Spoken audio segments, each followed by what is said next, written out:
berjumpa kembali Bapak Ibu Saudara yang dikasihi Tuhan. Senang sekali saya bisa kembali hadir untuk menyampaikan pemahaman Alkitab lanjutan dari minggu yang lalu. Kita sudah di pasal 6 dan pasal 7. Nah, saudara-saudara, semoga apa yang sudah kita pelajari 5 pasal belakangan kita masih mengingatnya. Saudara, pada waktu yang lalu saya menyampaikan bahwa mulai memasuki pasal 7 kita akan melihat sejarah sebagaimana yang dikatakan juga oleh penulis kitab Wahyu ini bahwa hanya anak domba yang tersembelih itulah yang mampu, yang diberi kuasa untuk membuka gulungan kitab. Jadi saudara-saudara, kitab-kitab yang akan dibuka nanti meterainya itu menceritakan tentang sejarah manusia. Nah, saudara, memang pada bagian ini mulai dari pasal 6 saya kira sampai pasal 19 ada begitu banyak tafsir yang berbeda. Bahkan mungkin ada juga yang mengusahakan semacam menemukan penggenapan dari apa yang ditulis di dalam pasal-pasal itu dikaitkan dengan yang terjadi hari ini. Sehingga saya merasa sebelum kita memasuki bagian ini, saudara-saudara, kita perlu mereview lagi, melihat lagi, katakanlah semacam pendahuluan bagaimana kita sebetulnya bisa menafsir lebih, bisa dipertanggungjawabkan. Ya, ada dasar-dasarnya. Sehingga saudara, ketika kita memasuki pasal 6, ketika sang anak domba ini membuka meterai, kemudian yang lain-lainnya, kita bisa melihat lebih wajar dan lebih utuh, konsisten satu dengan yang lainnya. Nah, saudara-saudara, karena itu pada bagian ini saya akan memberikan semacam pendahuluan lah, atau semacam penjelasan awal. Saudara, hal yang pertama yang ingin saya sampaikan adalah begini, bahwa banyak sekali orang berpikir bahwa kitab Wahyu itu adalah kitab tentang akhir zaman. Berarti kitab Wahyu itu isinya adalah tentang akhir zaman. Nah, dari pengertian semacam ini, saudara, maka orang sepintas beranggapan bahwa kalau membaca kitab Wahyu ini menjadi semacam buku ramalan yang akan menjelaskan apa yang terjadi di bagian akhir dari zaman ini. Padahal, saudara-saudara, sebenarnya kitab Wahyu bukanlah melulu berisi tentang hal-hal yang berkaitan dengan masa yang akan datang. Memang, saudara-saudara, harus diakui bahwa di dalam kitab Wahyu begitu banyak ayat yang menjelaskan dengan penuh kepastian, ya, khususnya di bagian akhir. Misalnya di pasal 21 dan pasal 22 menceritakan tentang sorga. Di pasal yang ke-20 itu ada kesimpulan dari perjalanan sejarah manusia misalkan. Jadi memang saudara-saudara, memang pada akhirnya mengarah kepada akhir zaman. Tetapi kitab Wahyu sendiri bukan hanya berisi tentang ramalan-ramalan tentang akhir zaman. Nah, ini yang patut kita perhatikan baik-baik, saudara-saudara. Dari awal saya sudah menjelaskan, penulis kitab Wahyu ini sudah menjelaskan, mengatakan bahwa ini wahyu tentang Yesus Kristus. Jadi yang ingin dia sampaikan adalah melalui kitab Wahyu ini kita melihat siapa Yesus.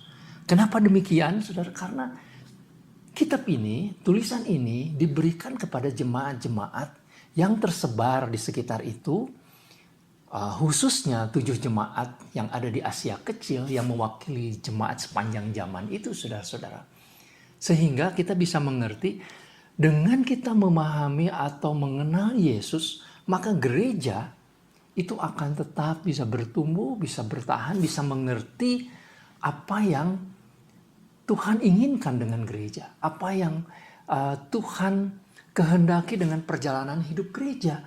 Nah, saudara, ini yang paling penting yang harus kita pahami. Jadi, keliru, saudara, kalau kita melihat kitab Wahyu hanya sebagai semacam buku ramalan. Nah, Karena kitab Wahyu sering dianggap buku ramalan, namanya ramalan, saudara-saudara, tidak ada yang pasti, jadi orang seperti bebas menafsir. Ya, lalu kemudian dimunculkanlah tafsiran-tafsiran yang kadang-kadang beberapa mengherankan sekali, aneh sekali, saudara, yang berani menyebutkan bahwa nubuat ini sudah digenapi tahun demikian, ketika tahunnya lewat, dikoreksi lagi, tahunnya seperti itu, terus begitu, saudara. Sehingga akhirnya kitab Wahyu menjadi tidak bernilai. Nah, jadi itu hal yang pertama.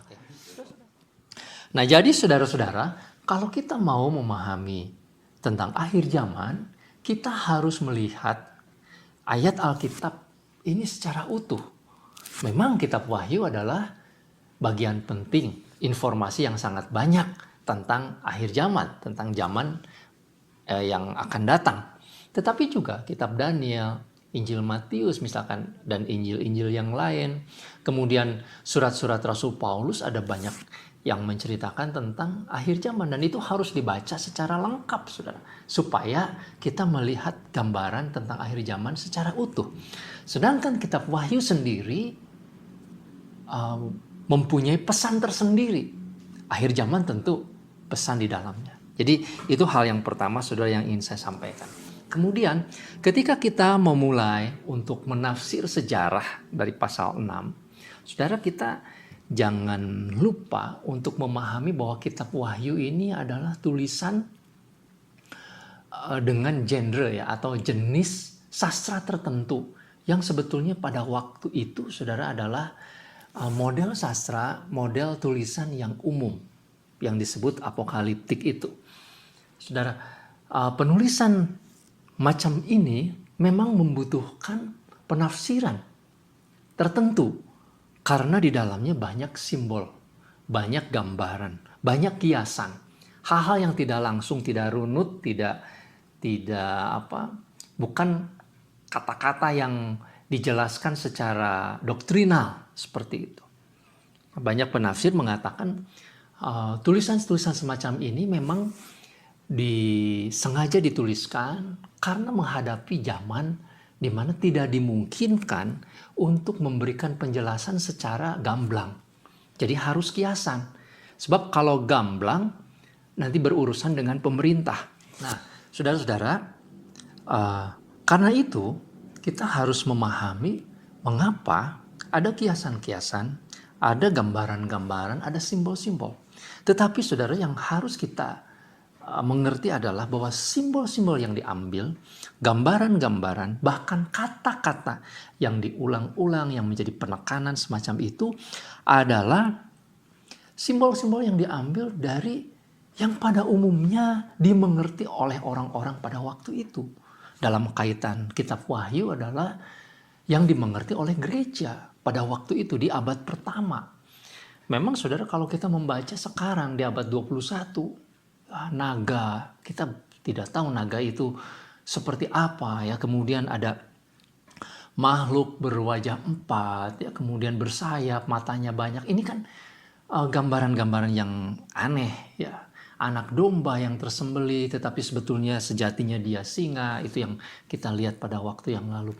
Ini adalah gambaran-gambaran yang buat kita kalau pahaminya secara hurufiah ini memang menjadi aneh. Tetapi hal itu tidak mengherankan untuk orang di zaman itu. Karena itu saudara, kita harus juga mau terbuka ya untuk melihat bahwa sebetulnya kitab Wahyu ini juga menceritakan tentang kejadian khususnya di abad ke-1 di mana kitab ini ditulis, atau pada zaman sesudahnya, tidak lama sesudahnya, yaitu pada zaman kerajaan Romawi. Jadi saudara-saudara, ketika kita membaca kitab Wahyu, gambaran-gambaran itu saya pikir tidak salah kalau kita kenakan itu kepada para pemimpin pada waktu itu misalnya. Kerajaan pada waktu itu, kerajaan Romawi. Kemudian ada kejadian-kejadian yang terjadi pada waktu itu, misalkan tentang gempa bumi, tentang wabah dan lain sebagainya, tentang malapetaka yang pernah terjadi pada waktu itu. Jadi saudara-saudara, kalau nanti kemudian kita menafsir ini sebagai sebuah pernyataan yang dikenakan kepada situasi pada waktu itu, kepada orang-orang pada waktu itu, saya pikir itu tidak berlebihan. Karena memang demikianlah sifat dari sastra atau jenis sastra yang berlaku pada waktu itu. Nah, hal yang berikutnya, saudara-saudara, meskipun kita melihat bahwa gambaran-gambaran itu adalah tentang situasi yang terjadi pada waktu abad pertama, tetapi khususnya untuk penulis kitab Wahyu, di dalam kitab Wahyu ini, saudara perhatikan banyak sekali kutipan-kutipan dari Perjanjian Lama. Saudara kalau melihat di Alkitab kita ya, Alkitab bahasa Indonesia misalkan, saya tidak tahu yang bahasa Inggris, mungkin NIV barangkali juga mencatat ya. Di bagian bawahnya itu selalu banyak referensi. Dan saudara kalau perhatikan, referensinya itu adalah ayat-ayat kebanyakan di Perjanjian Lama. Jadi penulis kitab Wahyu ini mengerti betul konteks Perjanjian Lama. Dia tahu betul isi Perjanjian Lama. Dia kaitkan saudara-saudara apa yang dia lihat itu dengan apa yang pernah ditulis juga di dalam Perjanjian Lama. Artinya saudara-saudara bahwa kitab Wahyu ini tidak terlepas dari konteks Perjanjian Lama. Ketika kita membaca misalkan tentang 12 suku Israel, ya, kita membaca tentang kuda-kuda nanti di pasal 6. Ya, itu pernah dicatat saudara-saudara di dalam kitab Zakaria misalkan. Ya, ada banyak malapetaka dan lain sebagainya. Ada referensi-referensi di Perjanjian Lama. Apalagi pribadi anak manusia. Itu secara khusus dari kitab Daniel pasal 7 ayat 13 dan 14 misalkan. Jadi saudara-saudara, ketika kita membaca kitab Wahyu, jangan kita melepaskan dari Perjanjian Lama. Makna dari Perjanjian Lama. Nah ini penting. Berbeda dengan buku-buku atau kitab apokaliptik di luar dari kitab Wahyu yang beredar pada waktu itu cukup banyak saudara-saudara. Mereka tidak ada konteks Perjanjian Lama. Hal berikut, saudara-saudara, ini hal yang keempat yang saya pikir sangat penting adalah bahwa meskipun kitab Wahyu ini menceritakan tentang situasi atau berkaitan dengan situasi pada waktu itu di abad pertama, tetapi saudara jelas sekali bahwa kitab Wahyu bukan hanya bercerita tentang abad itu. Sehingga kalau kita menganggap kitab Wahyu itu semacam buku pelajaran. Ya, ini kisah tentang masa lalu kita melihat dari masa ini apa moral ceritanya. Bukan demikian, saudara.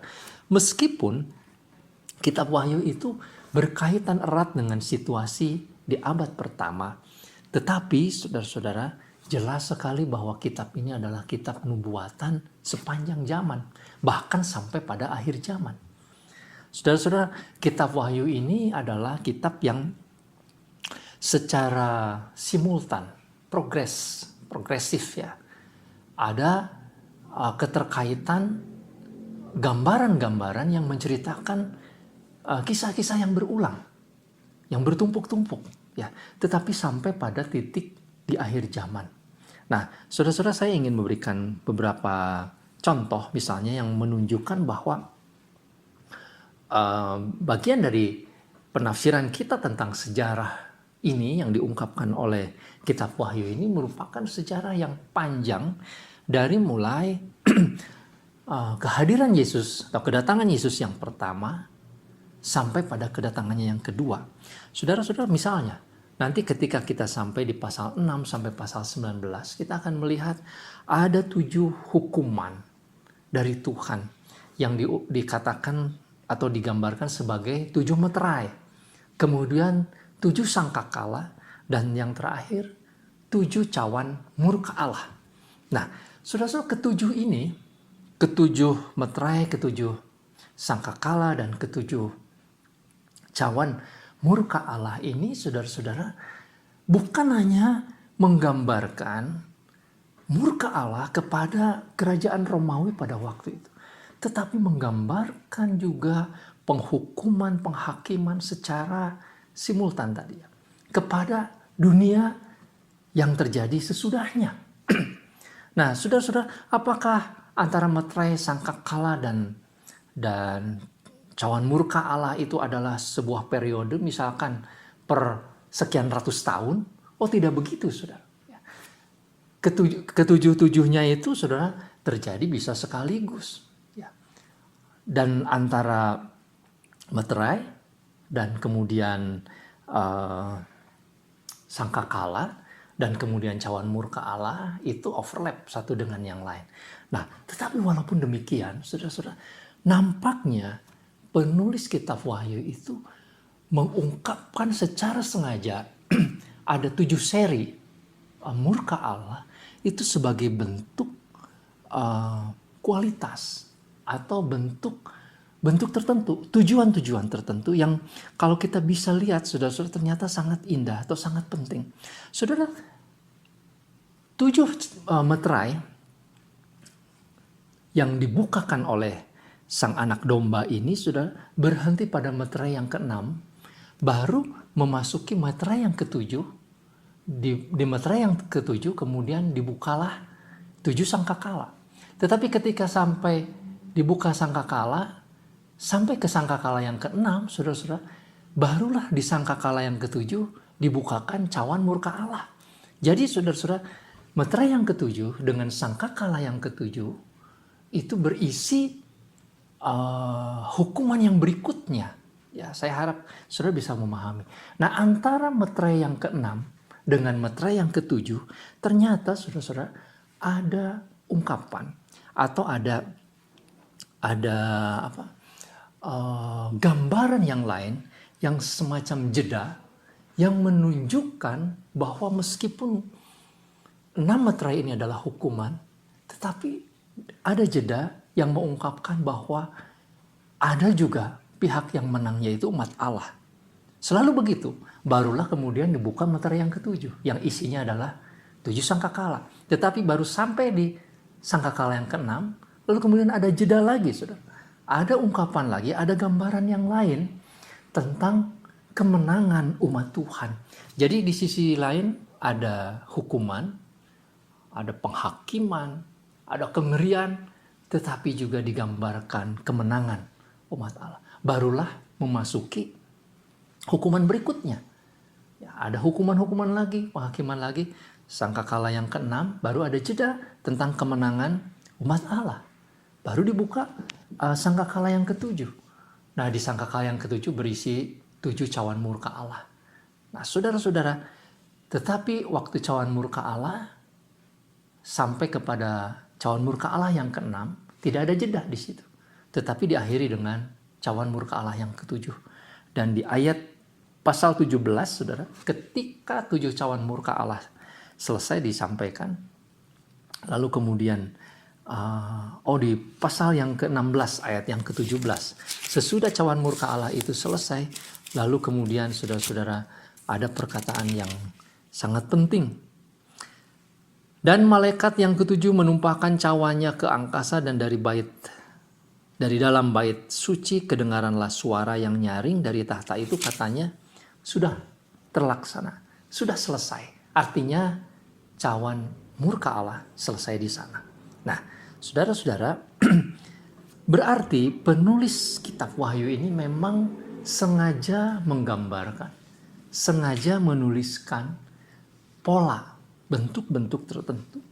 Nah, kita bisa melihat itu. Karena itu, saudara-saudara, kita tidak bisa menafsirkan kitab Wahyu ini melulu tentang masa di abad ke-1 atau di akhir zaman saja.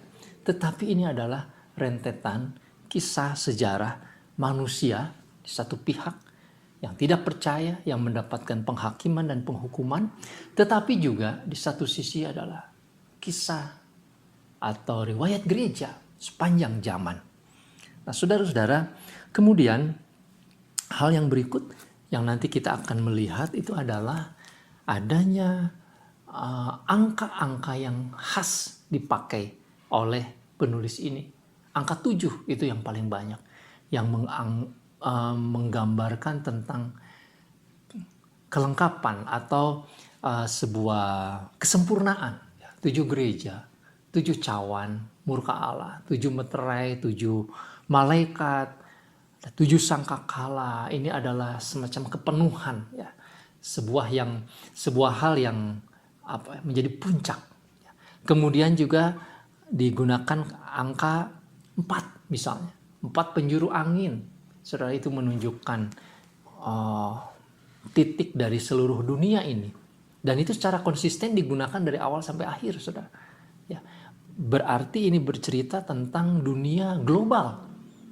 Seluruh dunia, bukan hanya lokal di satu tempat. Sehingga kita bisa mengerti kitab Wahyu ini adalah cerita tentang dunia ini. Seluruhnya. Bukan kerajaan Romawi saja misalkan. Atau wilayah Romawi saja. Nah, jadi saudara-saudara, penggunaan angka-angka yang sangat menarik yang akan kita lihat. Ini akan menjadi penunjuk juga bagi kita yang memberikan arti tertentu. Nah, saudara-saudara, sebagai kesimpulan pada bagian ini, bagian pendahuluan ataupun penjelasan di awal ini, saya membuat sebuah skema, saudara-saudara. Sebagaimana yang saya pahami tentang kitab Wahyu, skema ini adalah skema tentang kedatangan Tuhan Yesus. Dari yang pertama dan sampai pada yang kedua. Nah, saudara-saudara, saya melihat saya meyakini bahwa pasal 6, mulai ayat yang pertama, sampai dengan pasal 19 ayat yang ke-21, itu adalah kisah atau sejarah dari umat manusia di bumi sejak Yesus lahir sampai Yesus datang. Yesus lahir kemudian wafat kira-kira tahun 30 Masehi, dia wafat, dia bangkit, naik ke surga tahun 30 sampai pada kedatangannya yang kedua. Itulah yang disebut parousia itu, saudara, kedatangan Tuhan. Nah, apa yang terjadi di antara kedatangannya yang pertama dan yang kedua? Saudara, kalau perhatikan skema ini, saudara, berdasarkan kitab Wahyu, saya mencatat demikian. Bahwa intinya, saudara-saudara, adalah berisi tentang di satu pihak ada penghakiman, ada hukuman Tuhan, yang itu yang diungkapkan dengan 7 meterai, 7 sangkakala, 7 murka Allah. Tetapi saudara, pada bagian meterai yang ke-6 itu ada jeda. Ya. Ada cerita di pasal yang ke-7, ada penglihatan sang penulis tentang 144.000 orang yang dimeterai dan kumpulan orang banyak. Ini jeda, cerita tentang kemenangan. Nanti kita akan secara rinci dijelaskan, saudara. Barulah kemudian dibukakan meterai yang ke-7, isinya adalah sangkakala yang ke-1 dan yang sampai yang ke-6. Tetapi kemudian, saudara, sesudah itu ada jeda lagi. Ada penglihatan tentang kitab yang terbuka dan 2 saksi Allah. Ya. Di situ ada kemenangan umat Tuhan. Baru kemudian sangkakala ke-7 yang berisi cawan murka Allah itu diungkapkan, merupakan bagian yang terakhir dari penghakiman. Barulah diakhiri dengan ayat yang tadi kita sudah baca, pasal 16 ayat 17 tentang kemenangan yang tuntas. Nah, tetapi saudara, pada bagian ini, skema ini, saya ingin kita memperhatikan satu hal yang mungkin tidak atau kurang diperhatikan. Saudara, perhatikan pasal 6 ayat 1 dan 2 itu diceritakan bahwa meterai yang pertama itu dibuka melalui gambaran dari seekor kuda putih. Ya. Ada seekor kuda putih dan ada orang yang menunggangnya. Yang menunggangnya itu diberi mahkota. Berarti dia seorang raja, saudara. Dan dia maju sebagai pemenang. Itulah yang mengawali sejarah. Tetapi saudara perhatikan di pasal 19 ayat yang ke-11. Saudara, kuda putih itu muncul lagi. Ada seekor kuda putih dan ada yang menunggangnya, yaitu Ia yang setia dan yang benar. Dialah sang firman itu. Ayat yang ke-13 jelas. Ia memakai jubah yang telah dicelup dalam darahnya dan namanya ialah firman Allah. Siapa penunggang kuda putih itu kalau bukan Yesus sendiri? Jadi saudara, jelas sekali pasal 6 ayat 1 itu dimulai oleh Yesus, yaitu kedatangan yang pertama. Dan nanti di dalam peperangan, pergumulan, pergulatan dunia yang diceritakan pasal-pasal selanjutnya, lalu diakhiri dengan kedatangan Yesus yang kedua kali, yaitu di pasal 19 ayat yang ke-11, yaitu sang penunggang kuda putih itu datang. Warna putih adalah jelas menunjukkan warna kesucian, warna kemuliaan. Jadi pantas sekali kalau yang menunggang itu adalah Yesus sendiri, sang raja itu, yang setia, yang benar, sang firman Allah. Apalagi dalam ayat 16, saudara, ada di jubahnya dan pahanya tertulis Raja segala raja, Tuhan di atas segala Tuhan. Siapa lagi kalau bukan Yesus? Jadi saudara, saya memahami sejarah dunia ini adalah sejarah tentang kedatangan Yesus yang pertama kali di pasal yang ke-6, lalu diakhiri di pasal 19 ayat yang ke-11 adalah kedatangannya yang kedua.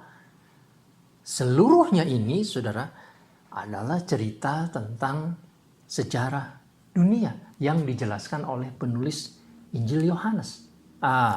Penulis kitab Wahyu maksud saya. Ya, jadi kitab Wahyu ini berisi tentang bagaimana pergumulan manusia, umat manusia di dalam dunia. Di satu pihak yang berpihak kepada Allah, yang diperkenan Allah, tetapi ada sekelompok lain yang justru mengikut kepada pihak yang lain, kuasa-kuasa kegelapan, iblis, dan lain sebagainya.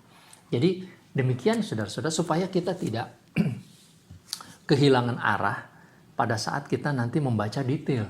Ya, nanti kita akan masuk pasal demi pasal, bagian demi bagian, tetapi karena saya sudah mengungkapkan secara umum seperti ini, saya harap kita punya bayangan atau patokan atau semacam batasan koridor tertentu ya. Kita tidak memikirkan atau kita tidak membayangkan hal-hal yang lain selain pada koridor ini. Nah, saya harapkan kita sudah bisa mendapatkan pemahamannya. Nah, saudara-saudara, kalau kita membaca atau kita memahami secara utuh terlebih dahulu, apa pesan yang penting yang ada kaitannya dengan kita hari ini? Saudara-saudara, yang harus kita pahami, dan nanti saya akan ulang ya di dalam penjelasan yang detail, bahwa sejarah manusia itu tidak terlepas dari campur tangan Tuhan. Itu yang paling penting. Saudara-saudara, di dalam dunia ini banyak cerita, banyak kisah. Ada yang menyenangkan, ada yang tidak menyenangkan. Ada yang mengerikan, saudara-saudara. Ada kejadian-kejadian yang sangat-sangat membuat kita menjadi takut, jadi gentar. Barangkali termasuk situasi yang terjadi pada saat ini. Barangkali, saudara. Tetapi, saudara yang dikasihi Tuhan, jangan pernah lupa bahwa sejarah manusia yang terjadi di dalam dunia ini sepanjang waktu antara kedatangan Tuhan yang pertama dan sampai yang kedua, itu tidak terlepas dari campur tangan Tuhan. Entah itu bentuknya berupa penghukuman, penghakiman, entah itu berupa kekuatan, perlindungan, penyertaan Tuhan kepada umatnya. Akan senantiasa begitu. Itu hal yang penting yang menjadi pelajaran. Dan saya pikir justru itu yang sering kita lupakan atau kita hayati dengan sungguh-sungguh. Mungkin kita tahu itu. Saudara-saudara, mungkin kita memahami itu, tetapi tidak kita jalani di dalam hidup kita. Pada saat-saat kita menghadapi situasi-situasi yang paling buruk, yang sangat buruk, saudara-saudara, seringkali kita lupa kepada Tuhan yang sebetulnya campur tangan di dalam sejarah manusia. Saudara, kita harus memahami bahwa Tuhan tetap memberikan perhatian dan juga perlindungan kepada umatnya. Dan nanti pada klimaksnya, pada akhirnya, kita akan melihat kemenangan akhir dari Tuhan. Kiranya Tuhan memberkati kita sekalian. Mari kita berdoa. Bapa di surga, tolonglah kami supaya kami semakin mengerti dan kami menjalankan apa yang menjadi kebenaran firman Tuhan dalam hidup kami sehari-hari. Di dalam nama Tuhan Yesus kami berdoa. Amin. Tuhan memberkati kita.